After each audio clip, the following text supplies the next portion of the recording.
Okay, now it gets really fun. Co-main event in the featherweight division. Yair El Pantera Rodriguez taking on Brian T-City Ortega. So I will cue this up because they deserve it. Yair, 31 years old, out of Mexico. Obviously. 19-4 with one no contest, with 8 knockouts on his record. Most recently, he got TKO'd by the great Alexander Volkanovski, trying to unify their belts in that one.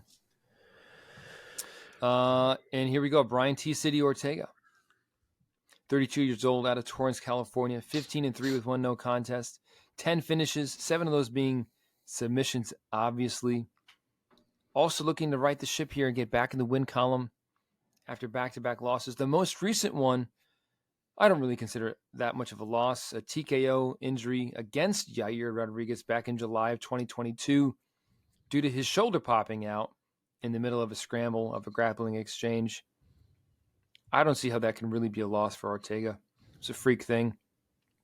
Not really caused by Yair. So here we go. Ortega finally back in the octagon, taking on the always electric Yair Rodriguez. Omar, start us off. Give us your take and your pick. I like both of these guys. I think this is a very difficult fight to choose.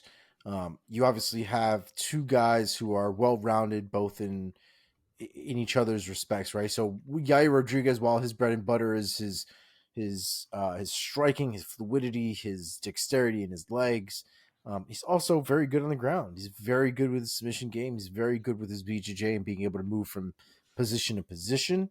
And Brian Ortega, you could argue, is the opposite of that, right? His bread and butter is the ground game, knowing how to find those submissions and work his way there. But he could also crack, man. He'll lay you out with a knee. He'll lay you out with an elbow. He'll punch. He'll kick. Brian Ortega is just as much of a threat on his feet as he is on the ground.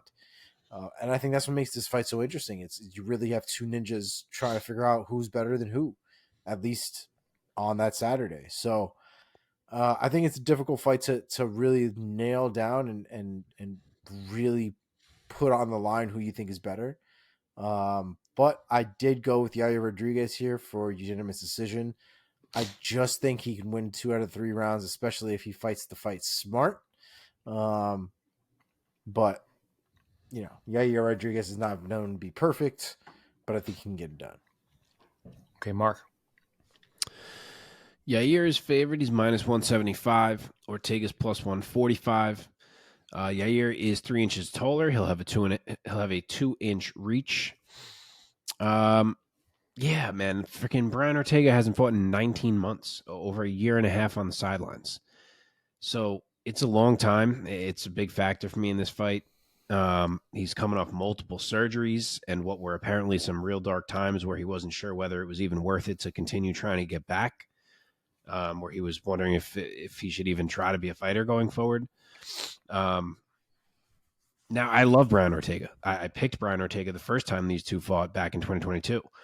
And if you ask me to break this down style for style and how I think these two match up with each other, I think I'd still be leaning toward Brian Ortega. Like, yes, he's at a disadvantaged standing, but I think he's okay enough. He's improved so much since the start of his UFC career there.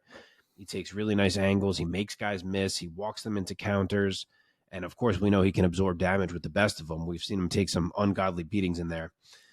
And I think he can get Yair to the mat. We saw him do that in their first fight right before the injury. And as much as Yair's a nasty grappler as well, I don't love him in the grappling against Ortega because Yair, as good as he is, he can be controlled. We just saw him get out wrestled and out grappled by Max Holloway not that long ago. And I also think he has a bit of a Dustin Poirier quality about him where he can be reckless with his escapes and just too confident. And Brian Ortega will make you pay badly for making a mistake in the grappling. So breakdown-wise, in a vacuum, I do still think I favor Brian Ortega.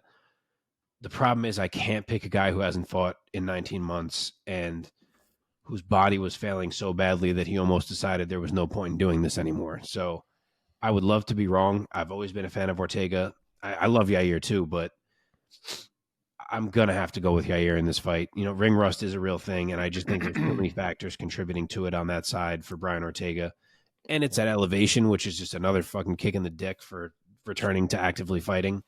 Totally. So I'll go with Yair to winning UD just by virtue of looking sharper, staying ahead. Maybe he does have one bad round on the mat, but otherwise I'll say UD for Yair.